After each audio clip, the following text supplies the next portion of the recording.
देखो increasing and decreasing function होते हैं। इंक्रीजिंग एंड डिक्रीजिंग फंक्शंस को सबसे पहले क्लासीफाई किया गया है कि what are increasing function. Increasing functions क्या होते हैं? Increasing function, second is your strictly increasing function, strictly increasing, third is decreasing function,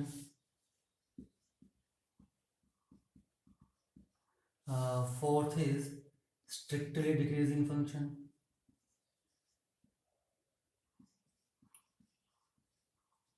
and neither increasing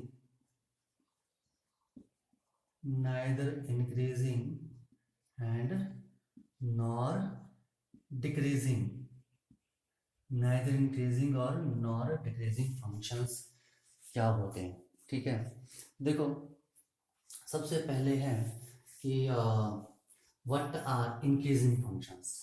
ठीक है, सबसे पहले इनको क्लासीफाई किया इंक्रीजिंग और डिक्रीजिंग फंक्शन को कि increasing function, strictly increasing function, decreasing function, strictly decreasing function and neither increasing nor decreasing function. ठीक है, तो देखो सबसे पहले आपके पास इंक्रीजिंग फंक्शन होते हैं। इंक्रीजिंग फंक्शन होते हैं जैसे आपके पास कोई भी फंक्शन है, ठीक है, बढ़ रहा है, कांस्टेंट रह रहा है, कुछ भी है। ठीक है, देखो यहाँ से लेकर यहाँ तक फंक्शन आपके पास इंक्रीज कर रहा है, यहाँ से यहाँ तक इंक्रीज कर रहा है आपके पास फंक्शन, और इस पोर्शन में जो आपके पास फंक्शन कांस्टेंट है।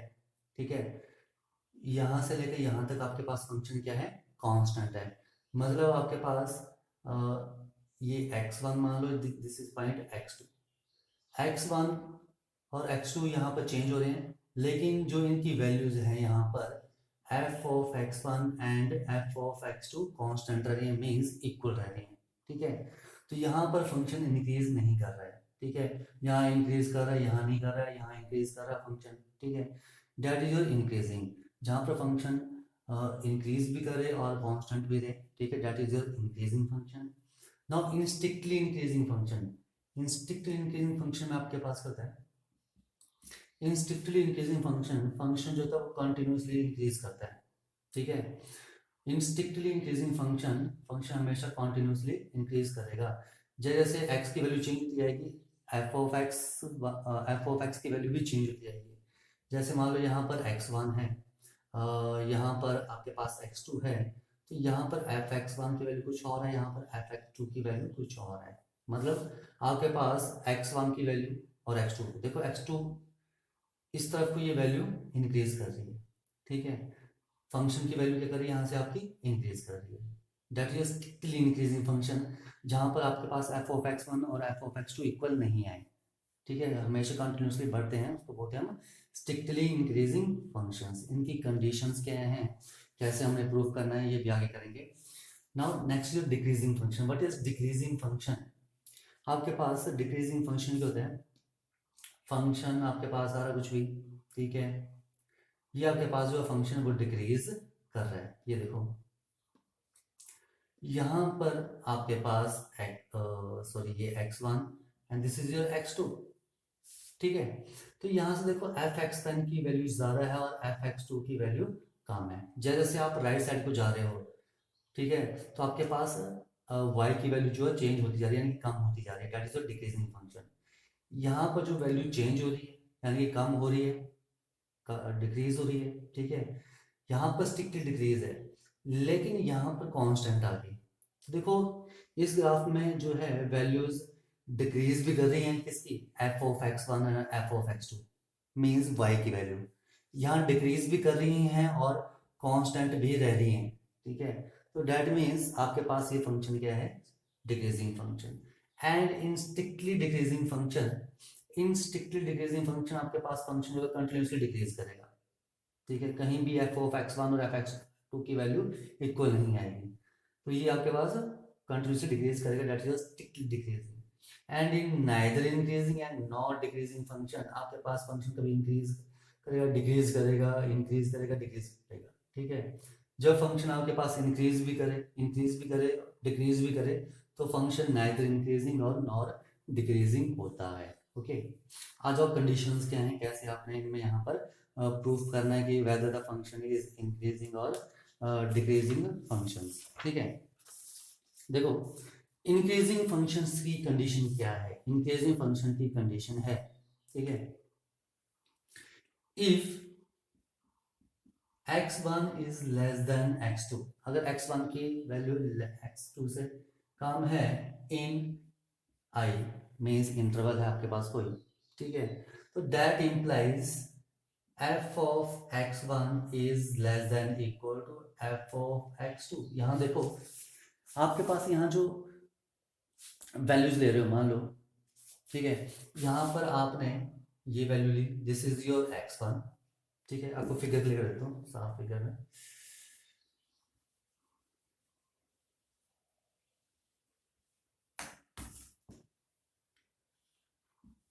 ठीक है, आपके पास यहाँ पर आ रहा है जो भी था, दिस इज योर x1 और यहाँ पर आपने ले लिया x2, ठीक है, तो देखो यहाँ पर आपके पास ये जो वैल्यू है ये क्या आएगी, f ऑफ x1, एंड यहाँ पर क्या वैल्यूज आएंगी, जो आप actually this is x1 comma f of x1 and this is x2 comma f of x2 point.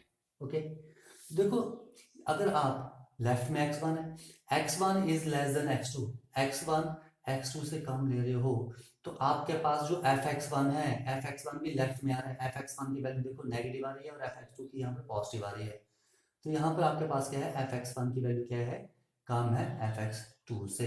Okay, अब इसको रहने दो, एफ ऑफ x1 की वैल्यू क्या है, एफ ऑफ x2 से कम है। अब देखो अगर आप इस पोर्शन में लेते हो, मैं भी यहाँ पर आ जाऊँ, यहाँ पर अगर आप लेते हो x1 और यहाँ पर आप लेते हो x2, तो देखो इन दोनों केसेस में आपके पास x1 is less than x2, but यहाँ पर जो f ऑफ x1 और यहाँ पर जो f ऑफ x2 आएगा, दोनों की वैल्यू क्या होगी, इक्वल, तो यहाँ पर ये फंक्शन क्या है, कांस्टेंट है, ठीक है, तो यहाँ पे ये फंक्शन क्या है, कांस्टेंट है। ओके, तो यहाँ पर ये क्या जाएगा, equal to. Okay, if x1 is less than x2, अगर x1 की वैल्यू x2 से कम है, ठीक है, x1 की वैल्यू हमेशा x2 से कम होगी, यहाँ पर भी x1 की वैल्यू x2 से कम है, ठीक है, तो ये इंप्लाइज करता है कि जो f ऑफ x1 होगा, ये जो f ऑफ x1 वो f ऑफ x2 से कम होगा, कम है, बिल्कुल है, या तो इक्वल होगा, इसको हम बोलेंगे increasing function. Okay, non strictly increasing function, ठीक है, इन स्टिक देखो यहाँ पे ये आ जाएगा for every x1 comma x2 belongs to I, ये आ गई आपके पास फर्स्ट कंडीशन। अब देखो इसके लिए जो है आपके पास स्ट्रिक्टली इंक्रीजिंग के लिए, and strictly increasing if x1 is less than x2 इन आई, तो that implies f of x1 भी क्या होगा, f of x1 is less than f of x2 for every x1 comma x2 belongs to i, ये second condition है इसकी। स्टिकली increasing में देखो ये ग्राफ हमेशा आपके पास इंक्रीज कर रहा है, कहीं पर भी f of x1 और f of x2 की वैल्यू इक्वल नहीं आ रही है, ठीक है, हमेशा f of x2 जो है f of x1 से ग्रेटर ही रहेगा। ओके, तो ये आपके पास है स्टिकली इंक्रीजिंग की condition. Okay, in strictly increasing if x1 is less than x2, अगर x1, ठीक है, आप कोई पॉइंट ले रहे हो x1 और x2 आप इसके राइट में ले रहे हो, कहीं भी ले रहे हो, तो आपकी f ऑफ x1 की वैल्यू हमेशा कम आएगी, ये ध्यान रखना है, in increasing less than equal to and in strictly increasing it is less than. Okay, now in decreasing function, देखो in decreasing function x1 is less than x2, if x1 is less than x2 in I, that implies f of x1 is greater than f of x2। देखो अगर आप x1 की value x2 से कम ले रहे हो, तो यहाँ पर देख लो f of x1 की वैल्यू क्या आ रही है, ग्रेटर देन आ रही है, तो f of x1 is greater than f of x2।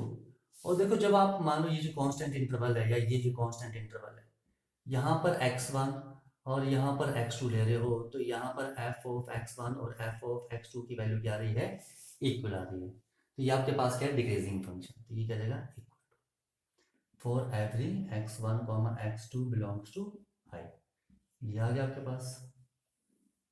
ठीक है, अब देखो स्टिकली डिक्रीजिंग में क्या है, स्टिकली डिक्रीजिंग में ये आपके पास कॉन्टिन्यूसली कम हो रहा है। If this is x1 and this is x2, तो यहाँ जो f ऑफ x1 की वैल्यू आएगी वो हमेशा f ऑफ x2 से बड़ी होगी, और कहीं भी यहाँ पर f ऑफ x1 की वैल्यू f ऑफ x2 की वैल्यू इक्वल नहीं आ रही है, क्योंकि ये ग्राफ कॉन्टिन्यूसली डिक्रीज कर रहा है, कहीं भी कांस्टेंट नहीं आ रहा है। यहाँ पर कांस्टेंट आता है, x1 बिल्कुल सीधा ग्राफ आ रहा था, ये बिल्कुल सीधा स्ट्रेट ग्राफ आ रहा है यहाँ पर। तो यहाँ पर जो y की वैल्यू है, f ऑफ x1 का मतलब है कि y, ये y की वैल्यू है, ठीक है, और ये भी y की वैल्यू है जब आप x2 पुट कर रहे हो। Okay, f of x is equal to y। ठीक है, तो ये आपने ध्यान रखना है, f ऑफ x मतलब ये जो वैल्यूज है ये आपकी y एक्सिस में आ रही है, ये जो f ऑफ x2 है ये y एक्सिस पर आ रहा है, ये जो f ऑफ x1 है ये भी y एक्सिस पर आ रहा है। ठीक है, तो f ऑफ x की जो वैल्यूज हैं वो y की वैल्यूज होती हैं। तो इन स्टिकली डिक्रीजिंग देखो, when if x1 is less than x2 in I, that implies आपके पास f of x1 is greater than f of x2। ठीक है, for every x1 x2 belongs to I, ये आपके पास आ गई स्टिकली डिक्रीजिंग की कंडीशन। तो आपने ध्यान रखना है व्हेन इंक्रीजिंग, देखो आप हमेशा x1 लेफ्ट में ले रहे हो x2 से, तो ये तो हमेशा फोर कंडीशंस में x1 is less than x2 ही रहेगा। ठीक है, इंक्रीजिंग के लिए क्या आएगा, लेस देन इक्वल टू, देखो फिगरली इसको आपने अंडरस्टैंड करना है, ये फिगरली क्लियर होगा आपके पास। ठीक है, अगर आप x1 जो है x2 से कम ले रहे हो, तो जो f ऑफ x1 की वैल्यू होगी, यहाँ पर जो y की वैल्यू होगी, ठीक है, तो यहाँ जो y की वैल्यू है, ओके, तो यहाँ जो y की वैल्यू है वो कम है किससे, जो यहाँ पर है। Okay, when x1 is less than x2 then f of x1 is less than f of x2। और देखो यहाँ पर जैसे आप ले रहे हो, तो यहाँ पर f ऑफ x1 और f ऑफ x2 की वैल्यू इक्वल रहेगी, तो ये आ गया आपके पास less than equal to. And strictly increasing में आपके पास वो कंटिन्यूसली इंक्रीज करेगा, कहीं भी कांस्टेंट नहीं आएगा, तो ये हमेशा आपके पास f of x1 is less than f of x2 रहेगा। And similarly for decreasing, when x1 is less than x2 then f of x1 is less than f of x1 is greater than equal to f of x2 होगा। And strictly decreasing, देखो graph में strictly decrease कर रहा है function, तो अगर आप x1 less than x2 लेते हो, x1 आप x2 से कम ले रहे हो, देखो ये x1 है, x1 लेफ्ट में x2 राइट में है, तो x1 की वैल्यू x2 से कम है, तो स्ट्रिक्टली डिक्रीज में वैल्यू हमेशा नीचे को कम हो रही है y की। ठीक है, तो f ऑफ x1 क्या आ रहा है यहाँ पर, ठीक है, ग्रेटर देन आ रहा है किसे, f ऑफ x2 से, ये आ गया आपके पास स्ट्रिक्टली डिक्रीजिंग की वैल्यू। ओके, देखो next criteria for increasing and decreasing function, कि आपके इंक्रीजिंग और डिक्रीजिंग फंक्शन के लिए क्या क्राइटेरिया है। सबसे पहले आप एक एक्स नोट पॉइंट लोगे जो कि आपके पास रियल वैल्यू फंक्शन के डोमेन में होगा, आपके पास कोई रियल वैल्यू फंक्शन का मान लो है, ठीक है, f ऑफ x भी यानी रियल वैल्यू फंक्शन, तो आप एक एक्स नोट पॉइंट लोगे जो उसकी डोमेन में होगा। ठीक है, सेकंड, ठीक है, तब हम इस फंक्शन को बोलेंगे this function is said to be increasing, strictly increasing, decreasing और strictly decreasing at x naught. ठीक है, देखो ये आपके पास कोई फंक्शन होगा, मान लो ये कोई आपके पास फंक्शन होगा, और ये आपके पास आएगा उसका इंटरवल, ये आ गया आपके पास उसका इंटरवल। ओके, तो एक्स नोट जो होगा उसके डोमेन में कोई पॉइंट होगा, मान लो यहाँ पर होगा वो x note, this is x note, अब ये उसके इंटरवल के बीच में होगा। ठीक है, ये उसके इंटरवल के बीच में होगा, ये ध्यान रखना है। आप एक एक्स नोट पॉइंट लोगे जो एफ एक्स फंक्शन है, रियल वैल्यू फंक्शन, उसके डोमेन में होगा, यानी कि आपके पास जो इंटरवल दिया गया है एफ में, ठीक है, ये उसके बीच में आएगा, उसके बीच में आप कोई पॉइंट लोगे। उसके लिए आपने ये चेक करना है कि whether it is increasing, decreasing, strictly increasing or strictly decreasing function. Then f is said to be increasing, strictly increasing, decreasing or strictly decreasing at x naught if there exists an interval, if there exists an interval I, ठीक है, containing x, ये आपके पास कोई interval I exist करेगा, ठीक है, ये कोई इंटरवल I एग्जिस्ट करेगा जो कि x नोट को कंटेन करेगा, such that f is increasing, strictly increasing और decreasing और strictly decreasing फंक्शन होगा। ठीक है, आ जाओ एग्जाम्पल करते हैं इस पर हम एक। ये देखो एग्जाम्पल में क्या आपके पास, जैसे कि आपके पास आ गया ये example first, show that the function given by show that the function given by fx is equal to 7x minus 3 is strictly increasing on r, is strictly increasing on r।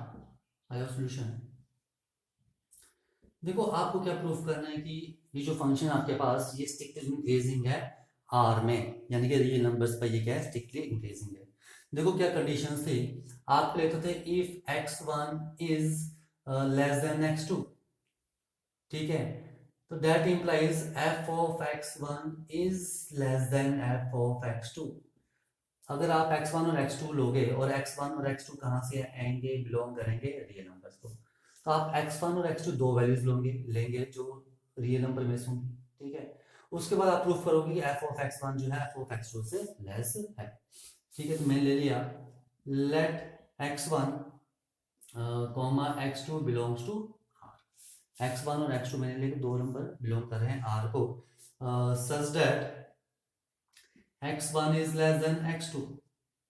x1 मैंने less than ले लिया x2। देखो strictly increasing यानी कि आपको ऐसे proof करना है, ये कुछ भी है, ठीक है, स्ट्रिक्टली इंक्रीजिंग प्रूफ करना है आपको। ये जो ग्राफ आ रहा है कि आप कोई भी x1 यहाँ पर ले रहे हो, ठीक है, this is your x1 and may be this is your x2, ठीक है। तो ये जो आपके पास f ऑफ x1 होगा वो f ऑफ x2 से कम होगा, आपको ये प्रूफ करना है, ठीक है। For every x belongs to जो उसमें इंटरवल दिया होगा, तो इंटरवल क्या दिया है यहाँ पर r, रियल नंबर्स को बिलोंग करे, तो मैंने टू एलिमेंट्स ले लिए, दो नंबर ले लिए x1 और x2 जो कि रियल नंबर्स को बिलोंग कर रहे हैं, सच दैट इस तरह से कि x1 जो है वो लेस देन x2 है। अब देखो आपको प्रूफ क्या करना है, f ऑफ x1 यानी कि आपको प्रूफ करना है 7 of x1 minus 3 is less then 7 of x2 minus 3। अगर आप ये प्रूफ कर दो तो ये आपका हो जाएगा। अब देखो आपकी चीज 7x1, तो आप क्या करोगे इसमें multiply by 7 on both sides, दोनों साइड में 7 से मल्टीप्लाई कर दूं, क्या जाएगा 7x1 is less then 7x2, कोई फर्क नहीं पड़ेगा क्योंकि मैंने दोनों तरफ 7 से मल्टीप्लाई किया। Now subtract 3 on both side. देखो मैं दोनों तरफ 3 सब्ट्रैक्ट कर रहा हूं तो कोई फर्क नहीं पड़ेगा क्वेश्चन में, तो क्या आएगा 7x1 minus 3 is less then 7x2 minus 3। तो ये क्या बन गया आपके पास f of, that implies f of x1 is less than f of x2। तो यहां से मैं बोल सकता हूं हमने क्या लिया था, x1 x2 से काम लिया था और हमने क्या प्रूव कर दिया, f ऑफ x1 जो है f ऑफ x2 से कम है, ठीक है। तो यहां से हम बोल सकते हैं कि जो गिवन फंक्शन है is strictly increasing function on R।